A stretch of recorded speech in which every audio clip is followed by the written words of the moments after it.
Assalamualaikum warahmatullahi wabarakatuh. Kembali lagi bersama saya Firman Ramdhani, psikolog di Mind Institute. Siapa teman-teman di sini yang sangat sedih ketika ditinggal oleh orang yang dicintai? Ditinggal oleh orang dicintai ini bisa dalam konteks mungkin sudah punya relationship terus berpisah, atau mungkin ditinggal meninggal gitu ya. Entah itu keluarganya, pasangannya, atau mungkin uh, kerabatnya atau sahabatnya itu meninggal dunia. Keduanya kurang lebih mirip karena nuansanya setelah itu dominannya sedih ya. Ini secara umum ya. Mungkin ada beberapa yang ketika ditinggal mungkin ada marahnya juga mungkin. Nah, ini case by case. Tapi yang kita bahas ini adalah ketika seseorang merasa sedih sekali ketika ditinggal oleh orang yang dicintainya.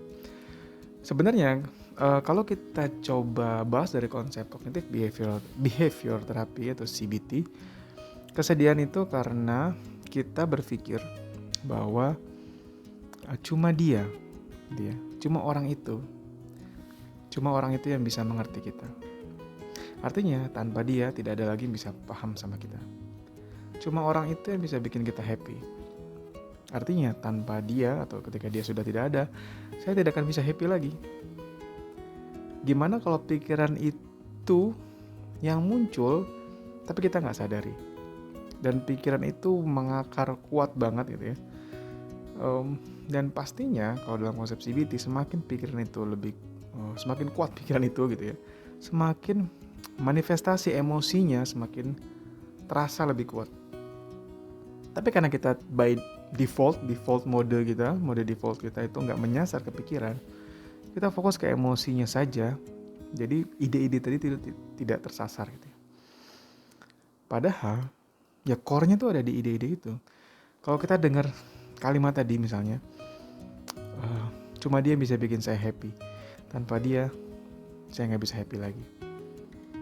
Itu kalimat yang sangat rigid, yang sangat dogmatik, yang sangat kaku banget. Atau mungkin ya simply kita bilang sangat-sangat distortif. Bukan distortif, terdistorsi gitu ya. Is it benarkah cuma dia yang bisa bikin kita happy? Apakah nggak ada orang lain yang bisa bikin kita happy? Atau apakah benar-benar kita nggak bisa membuat diri kita happy sendiri? Gitu. Nah, kalau kita menyasar pikiran kita, artinya kita akan sampai pada pertanyaan-pertanyaan seperti yang tadi saya sebutkan.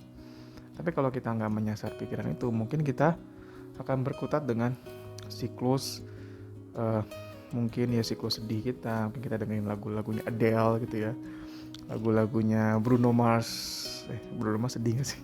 Atau lagu-lagu lainnya yang mungkin lebih membawa nuansa sedih gitu ya.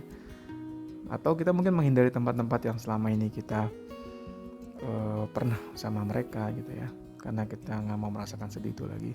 Atau sebaliknya kita justru tenggelam dalam barang-barang peninggalan mereka gitu ya, tanpa kita tahu bahwa yang membuat kita sedih itu adalah ide-ide yang mengakar betul bahwa tanpa dia kita nggak bisa happy, tanpa dia saya nggak akan bisa utuh lagi gitu ya.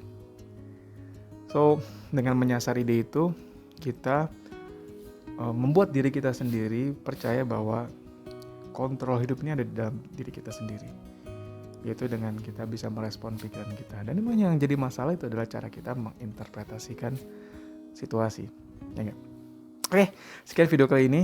Semoga bermanfaat, dan buat teman-teman yang memang butuh bantuan psikologis, bisa datang ke tempat praktek saya di Brawijaya Hospital Duren 3 Jakarta Selatan atau ke Cilandak Town Square. Jadi saya sama Mind Institute lagi coba buat tempat konsultasi CBT, Cognitive Behavior Therapy, di non-hospital, yaitu di Cilandak Town Square, di Mula tepatnya, yaitu di coworking space yang terletak di basement Cilandak Town Square, Jakarta Selatan. Buat teman-teman yang sekitaran Jaksel yang memang butuh bantuan psikologis, silakan datang ke sana, dan atau mungkin kontak di Mind Institute dulu ya. Mungkin di bawah nanti kita masukin nomor adminnya. Atau mungkin teman-teman bisa share video ini atau share kontak Mind Institute, barangkali ada kerabat atau keluarga kita yang membutuhkan bantuan psikologis. Terima kasih, semoga bermanfaat. Wassalamualaikum warahmatullahi wabarakatuh.